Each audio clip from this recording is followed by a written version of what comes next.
Hi, I'm Penny King, and I'm pleased to present an exclusive interview with comedian Robin Williams.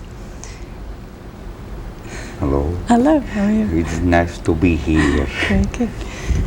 Now I'm starting to get nervous. Don't be nervous, just relax. Okay. So it's just for your friends and a few of us and 3 people in the booth right now who are going, cut to 3, cut to 2, cut to 1.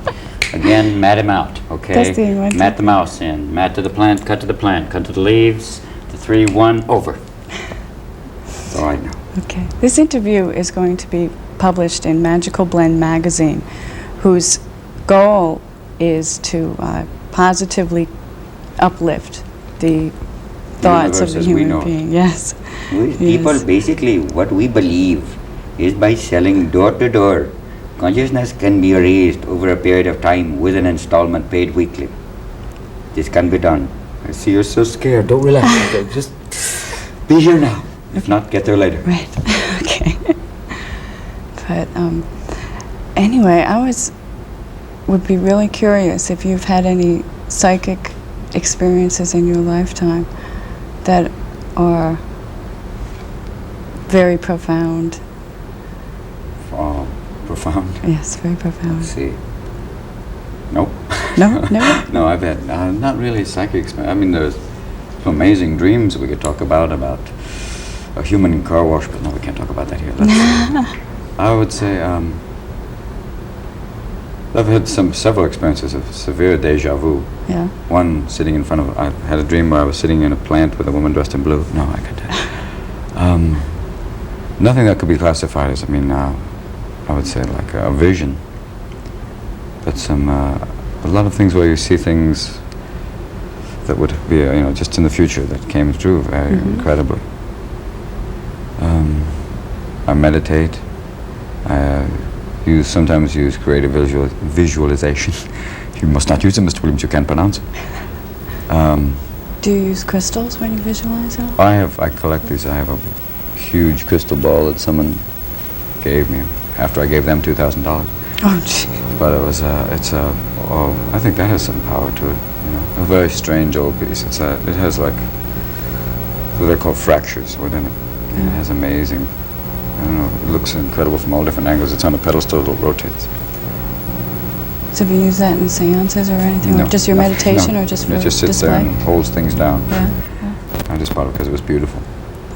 Well, comedy has been turning into a transformative tool in society, and I'm curious if you, in your position in society, if you realize your position, do you consciously make the effort to uplift positively our society?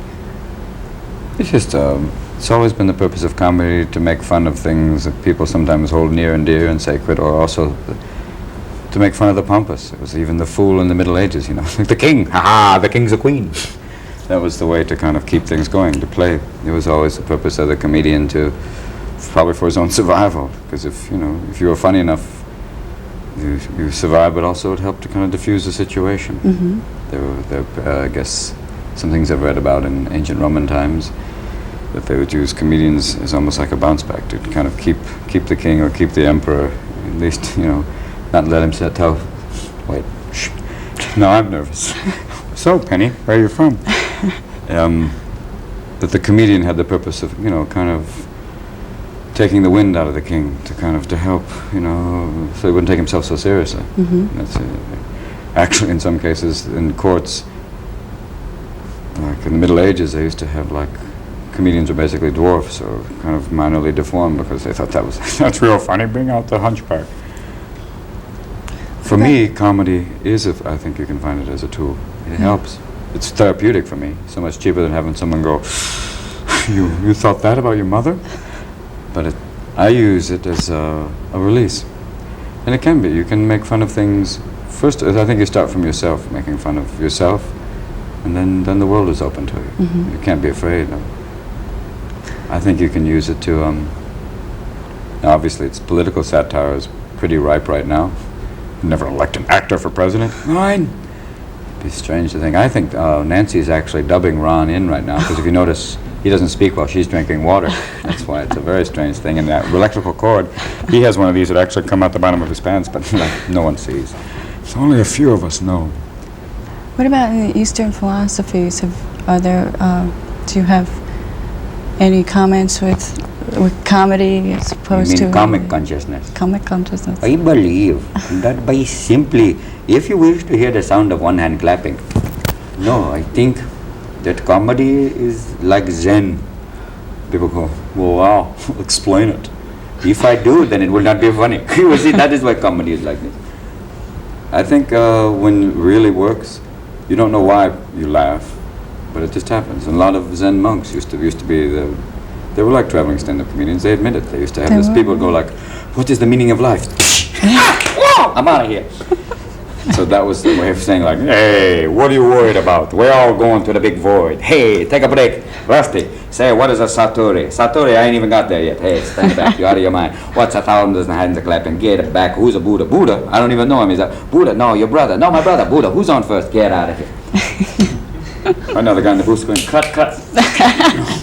Can't take it anymore, man. It's like the old art game comedy. I think comedy, for me, is Zen-like, because there's a thing that happens when it really works. That you're in this very controlled, it's almost being out of control, but supremely in control. Right, and it's to the point right almost now. like with people in the booth right now, it's be the same thing when it's working, when you're improvising like crazy. It's almost like you're sitting in the booth in your own mind going, okay, cut to there, okay, back, okay, do the mat in, fabulous, okay, here comes the man with the gun, okay, fade to the door. You see, you play off it. And there's a point too, it's like most people admit when you have really, I don't know, when something comes that you really haven't prepared, when you genuinely have a genuine creative thought, it comes from some other place you don't know. Great thinkers like Mozart, and people, he admitted, he said, I don't know where the music comes from. I'm just a channel.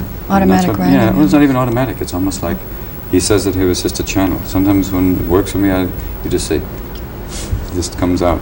That if you allow yourself to be open enough and free enough, that things come. You just have to accept that. Yeah, it's like the universe provides.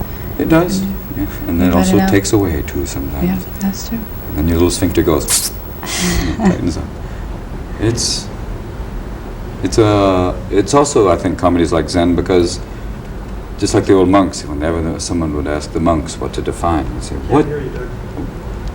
Sorry, Doc. I think comedy is like Zen, because even like when they used to ask the Buddhist monks, what is Zen? What is about this karma? They would say, I cannot tell you. If you must ask, then you don't know. Right. And if you try to analyze comedy, if you pick apart humor, then in the end it becomes not funny. Right. People go, why do the two Jews walk into the bar? Because it's there. But if we analyze why, then you realize, it's not funny anymore. It was funny because it worked, and it just struck me strange. if you pick it apart, then it doesn't work. That's even more Zen-like. Do you believe in reincarnation? I think so, yeah. I think so, yeah. A friend just died recently, a wonderful comedian named Andy Kaufman. And I think if anybody be ever reincarnated, it'd be him. Yeah. Yeah, I mean, somewhere there's a baby right now who's going, thank you very much. I think that's a wonderful idea.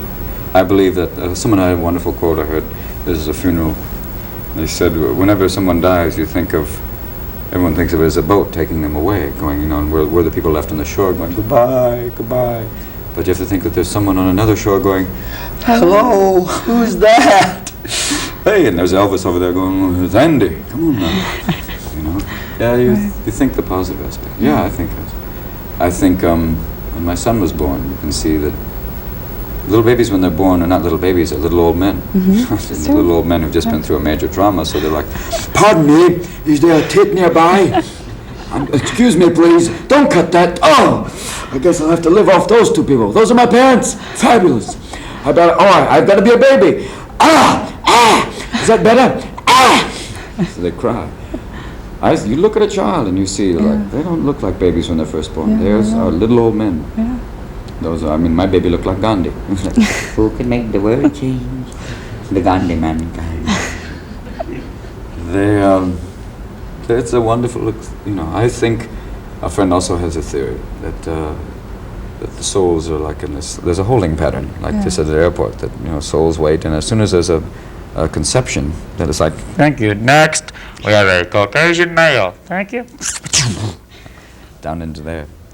I do believe in reincarnation heavily. I believe people have seen past lives. I haven't really examined my past lives. Sometimes you can find if you have, I would have a feeling that maybe one of them would have to have been a Shakespearean actor in the time of Shakespeare, because I have this kind of strange need to over-enunciate for no reason. But you find things. Sometimes I think if you look at, you have awareness of different civilizations or a tendency towards things, and you think, you might have been there before. Do you think you have a purpose for here and now of what you're doing? Yes. To collect unemployment, our purpose. I think just to make people happy. I really enjoy that. Yeah. That and sell vibrators door to door. It's a wonderful job, and someone's got to do it. There are people out there who need that Black & Decker power tool covered in ermine. Are you consciously aware that you yourself are a tool to help? A tool? A tool to help You're a raise tool. the consciousness Such of a us, tool. of mankind, to help I don't think you everybody can be aware of that. I be think brighter. you can't take it too seriously, or you Yeah. end up kind of like that syndrome of, you Analyzing the comedy. not analyzing, but just preaching it. You can't Yeah. proselytize with comedy. Yeah. You can't go out and say, what's funny, man? Or you end up having a late night talk show with people going, Yeah, I mean, you have to still be playful with it. Treat it like a child. Mm-hmm. So the moment you take it too seriously, it once again becomes not funny. So that's like sometimes when you see comedians trying to be serious, sometimes it's nice, but and for me it feels like a clown putting on lead-based makeup. You're like, I don't know why I'm doing this, but you have to be very careful. It's a fine line. What does it feel like being up on stage and knowing that you have power over all the people? It's- Do you just, well, or is it's it the just same thing as body spontaneous? You don't surfing even and storm, think in a Yeah. storm surf, because there's a fine line. You're on control, but an audience can turn sometimes. Like you were there, you saw, it's Bob. You have this moment where people will sometimes try and join and help. It's a fine line. You have to. It's dancing. It's dancing on hot coals. It's fun. It also keeps your feet moving. But you feel it's not control. I don't want to try and control it, but I just want people to have an interesting time. Think if they can. Enjoy it. Yeah. Try and stimulate certain thought processes. For me, once again, I love the transformations. Playing, improvising, working off it. For me, the high of it is when you find the new thoughts. I mean, there's no drug in the world as exhilarating as when creativity, because you get like this. Einstein must have been going, I am so loaded right now. Right. I just found this concept. These things work. I don't know. That's what I feel most. Yeah. What kind of thoughts are you trying to stimulate? You said you want to stimulate Just certain a thoughts. certain and- awareness yeah, of certain things. certain awareness. You can't, like I said, it's a fine line between preaching to people and playing with them. Comedy also allows you to say certain things. People, while they're laughing, it allows them to digest certain things quick. It's almost like, it's not sugarcoating something, it just makes it go like, oh God, oh, he was talking about war. This is so strange, I was laughing. You can play with it. You can get certain things by. I was doing a piece about, people say you can win a limited nuclear war. And I said, well, what's the Veterans Day parade like? A guy with two heads going, We won. Yeah. Come on, Bob. We're going downtown. Sell me a poppy. Here's a pop. you have to, sometimes you can talk about Lenny Bruce. He walked a fine line. Sometimes he would get maudlin and too serious, but other times he would be right there. And talking about bombing, I used to do a piece called Come Inside My Mind, which was about eating it. Just literally like all the process that goes through your mind. You can talk about lots of different things. The wonderful thing that's open for me, why I took up doing this, is that it's an open world. You can play with so much. You can go from subjects, talk about evolution. I was talking about the other day of a couple of lizards sitting in a La Brea tar pits going, Shut up, man. At least there'll be a museum. I can relax. Jumping back and forth, the time is, you have all of history to play with, plus a little bit of the future if you want to play with that. It's wonderful. That's what's exciting. So yeah, that's, And you can play the political satire, we talked about that. You can, and also personal satire, making fun of myself. That's necessary. So have you always been comical ever since you were Oh no, a I was little a kid? closet comedian. A closet comedian? Father, When did you come out of the may I have closet? the rubber chicken now? Very, very quiet. About when I was 20, Yeah. I flunked out of a political science course and started taking these improvisation classes, and that was it. I And you was went to hooked. I had Juilliard? to have theaters and microphone. That was when it started. It was, it's been ever since. It's been something I've really enjoyed, and sanity saving for me. Yeah. It helps. But I look back on it. I've only been doing it for 8 years, and it's just nice because it grows. You have a periods of your. It's almost like it's like the 7 stages of man, but also when you start performing, you have like a birth period where your like ideas come, and then you have another period which is like your adolescent period, where it's usually you're doing a lot of pee-pee caca. Well, these two assholes walking about. So you go through that period, then you grow out of that, and then you go through like there's a sexual period, almost like a pubescence, where mainly what you talk about in your act is sexual things. Then you transform and you come up to things start to expand out, and you realize, whoa, there's a lot more than just this. Then you go to the next phase, and then you start talking about other things, and you expand out, which is nice. It's nice to feel yourself going, growing out. So do you feel that you've reached your peak in comedy? Or Have I? No, that's like, are you with the Do you f- Inquirer? Right, yeah. No, I You don't still, think you so. feel like you're just going to no, expand I think it's boundless. and expand? I think Yeah. there are blocks, you reach mental blocks. What are they like? Yeah. Big cinder mother. You reach certain plateaus, and it takes energy to get off them. You have to kind of. That's why I'm doing, performing in San Diego, is to try and just break through the next level. Because you have to. If you stay in one place, you end up hosting a game show. So, Mrs. Smith, thank you very much. We'll be right back. You can take the car. What's behind the Iron Curtain? Thank you, Mr. Sakharov. We'll get. You have to be, keep trying different things. What I like to do is why I did a movie like Moscow on the Hudson, why I did Popeye, or just keep doing enough different things. So number one, you can't be classified. People say, oh, Jesus, what is he? And also with the comedy to keep, for myself, trying things and putting your ass out on the line in front of people. Yeah, so you're trying to break away from being more, because Well, it wasn't hard. They everybody- canceled it. Well, no, I mean, people walk down the street and say, hey, that's Mork, hey, but Mork. that's also because it's much easier for people to identify with a Right. one syllable name, and it's almost subliminal. Television is subliminal.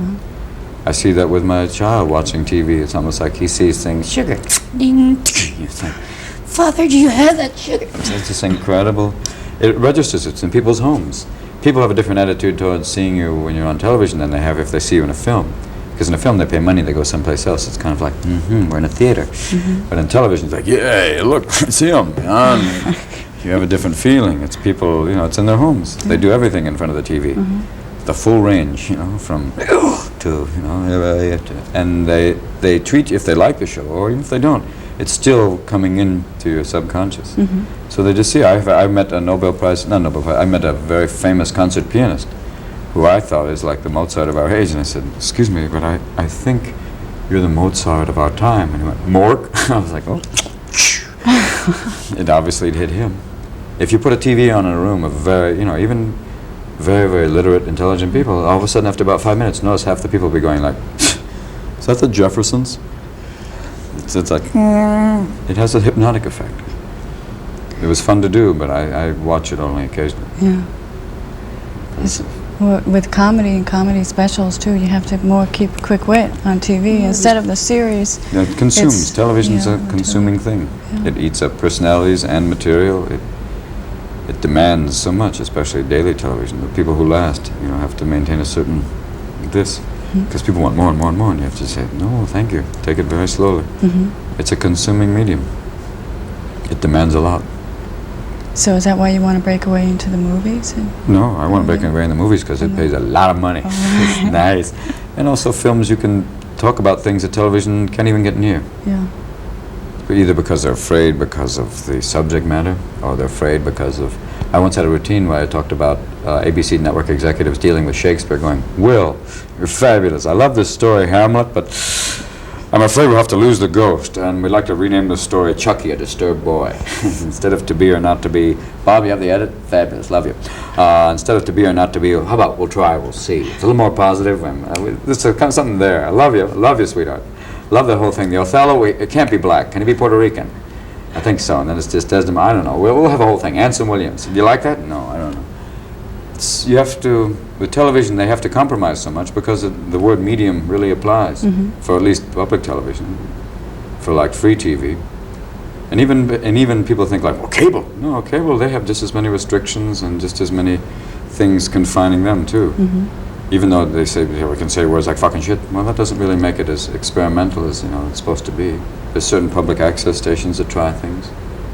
It's still the daring to put on people, or put on ideas that might be a little, a little scary. So they're trying to, but on the run, they won't really take a chance unless it's been done before. And done before, beaten to death, and done again and again, and they'll do it now and say, but it's a new variation. Well, I noticed in your... It's the B team. Okay. In your 2 albums that you had out, one was done about 5 or 6 years ago, and every swear word was beeped out.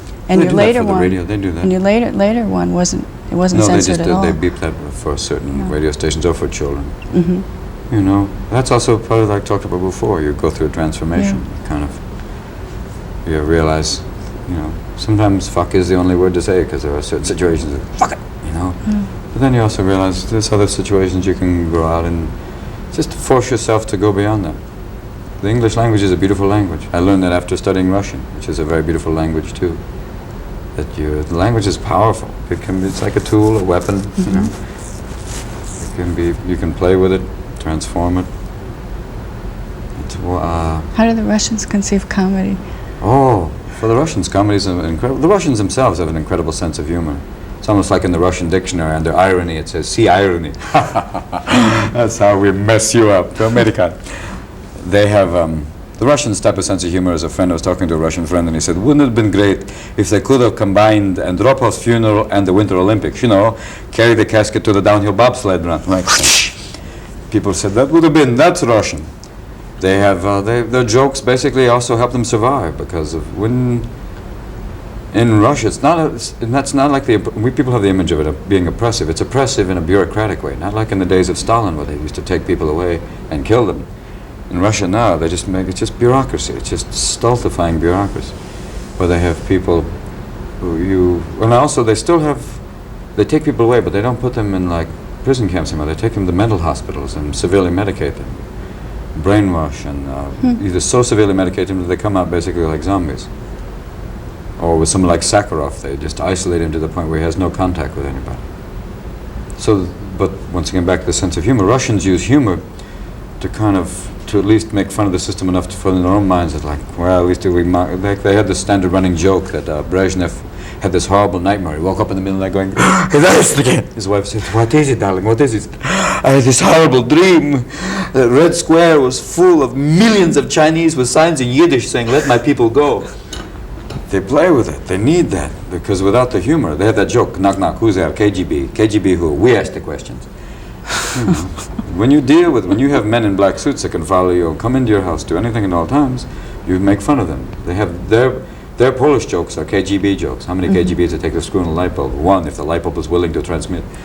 But they work with it. They need that. Humor is, for them, a necessary part of their survival. The Russians are deep people. They have as much soul. They have the soul in the black sense of the word soul, because soul comes from pain and suffering transformed and living. They do that. They dance, they drink, they try and they function within that, because it's like this. If they ever let the lid off of the Russian people in a creative sense, you'll see another renaissance, because they've had writers like Tolstoy, music like Tchaikovsky, incredibly complex, beautiful people.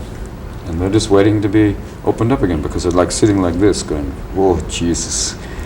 They have an energy, they have boundless creative energy that's just being stifled in this kind of, they're fed up to this point with the proletarian ideology. They just want to say, "Let me do something with this." That's a sense of consciousness. I mean, and also in terms of just comics performing in Russia, they do it in people's houses.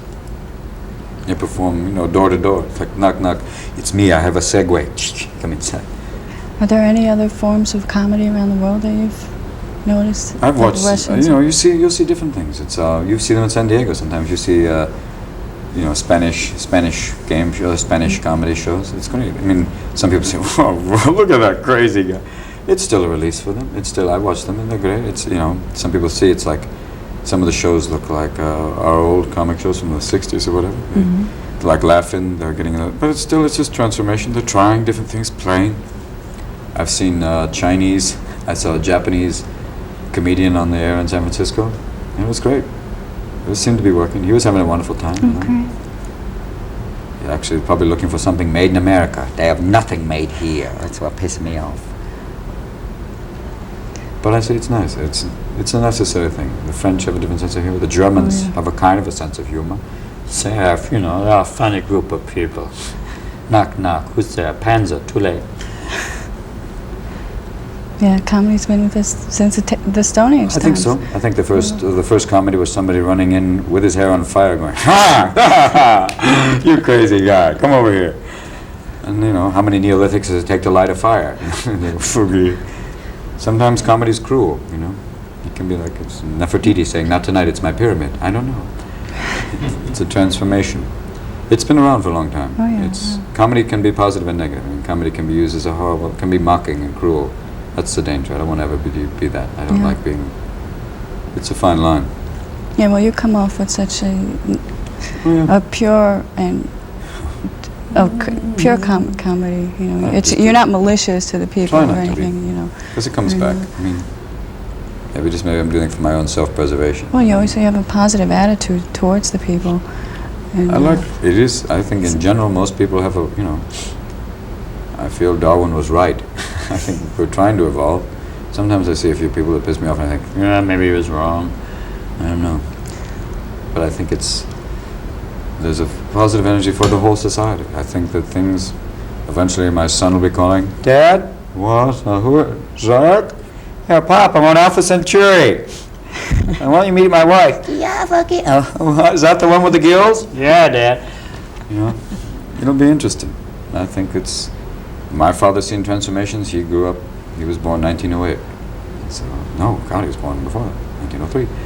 And the things he's seen in his lifetime have been amazing. The things that I'll see will be amazing.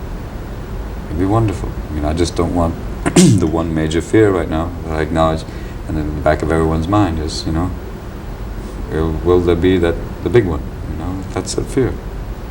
What about something like Halley's Comet coming instead? Is something worldly? I mean, if everybody's thinking of world holocaust, of the nuclear holocaust, well, there's another danger the weather too. and nature?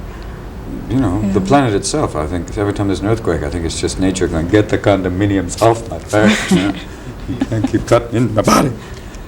There's a possibility too. While we're worried about this nuclear holocaust, that you know, we're also depleting the ozone layer, raising the temperature of the planet, slowly but surely melting the ice cap, transforming the rotation. You know, we're messing with it. And there's a book I read called Gaia, which basically has the theory that the planet itself is an organism, we included.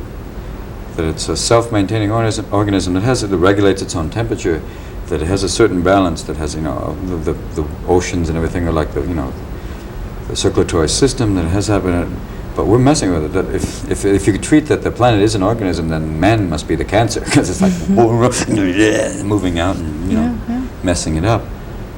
There are many dangers, but the one positive thing is that that there is somewhere in the back of man's subconscious an incredible ability to transform. There was I forgot his name. The man who wrote, Arthur Koestler wrote a book where he basically thought that the only hope for mankind, because mankind is drawn by two forces. We have a very rational mind, you know, this mind, and we have an animal mind, you know, that mind, and also the animal mind that, you know, can potentially kill. The danger that Kessler sees is that the rational mind can sometimes override, even mammals. Instinctually, mammals will not kill another member of their species. They'll kill for food, but they won't kill each other, except in a few cases like rats or doves or something like that.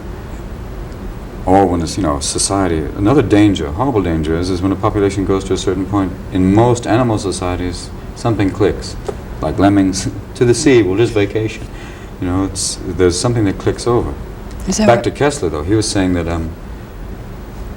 the rational mind with man the animal mind has not caught up to the rational mind to keep the rational mind from doing what happens in the case of like genocide, where you get the rational mind justifying killing off other people, saying, but they're inferior, you know, this is only, well, they are not right, that this is the rational mind overriding your mammal instinct that would not allow you to wipe out, to hurt a fellow human being. But then the rational mind takes over and you wipe out an entire race.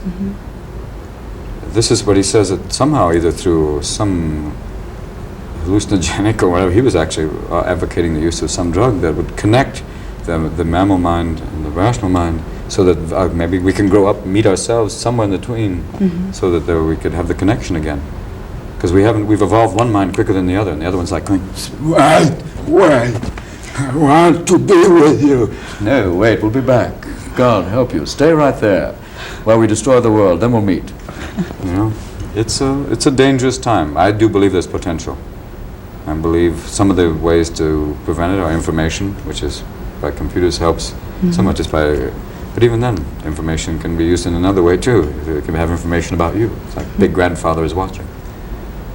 But we've talked about many things. Yeah. Sealing wax.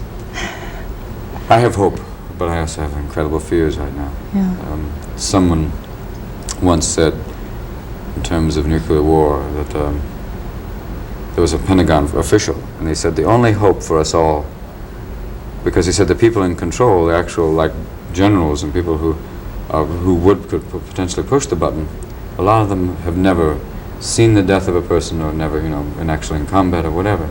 I mean, the generals have, but like the people I don't think Reagan scares me, only because here's a man who uses in his speeches sometimes, like he'll be going, and this pilot went down with his bomber, and that was from a movie he saw. It's like you're going, no.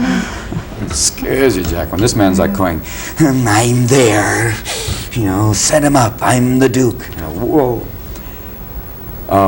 What he said was the only hope is, and this is a very strange thought, but if they put the button to launch the nuclear weapons behind a man's heart, and if you had to launch, the strike or whatever, you had to actually kill the man, cut out his heart, and then press the button. He said that would at least give the man, you'd have to really think about what you'd have to do. I mean, killing the first man to get to that button would make a major transformation. You had with a knife, he said, and a rusty one at that. That would be the one that would have to make that, you'd have to go, oh, maybe not. Yeah. Plus the proliferation, it's incredible. Its only hope is now a chance for understanding, because many people don't have the understanding of the Russians. And I know that the Russians aren't getting a lot of information about us. It just builds up this kind of, it's a scary thing. Hopefully you try and bridge it. Well, what we need in this world is more people like you, who are and more people like you. Yes. Fabulous. I'd like to thank everybody for being here, and thank you to camera 2. Thanks for your patience. Camera 1. Back to camera 2. Camera 1. Camera 3. People in the booth. And I hope you've all seen a greater insight, had a greater insight towards Robin. And we have a plant dating service, and we're looking for a wandering Jew between the ages of 2 and 3 with a nice root system. Either that or a ficus. You know what I'm saying, baby? A nice ficus. Ficus benjaminis, something really pretty. Or like a fern, a delicate fern. I think something with some spores, but someone who doesn't want to pollinate too heavily. Well, if you call in tomorrow, we'll have several of these plants with us for our plant dating service. So, Ruby Begonia, God bless you. Come on by, and remember, a rose has many pricks, but if you see them on the street, you won't have to ask them as your friend. Here we go. And it's very, very, very easy to make a friend. Very, very, very hard to make a stranger. These are all my little words of advice to you, and just keep wandering through life, laughing and playing, doing interviews. Are you okay now? Let me see if your hands are sweating. They were. Oh, you knitted your palm together. Don't be afraid. And all these people here, and those of you who see this interview, this actually hasn't been me. I've been a hologram. I'm at home in Napa with my child going, look at those young people. So good night, and take care, and you can slowly fade out now. We'll cut away.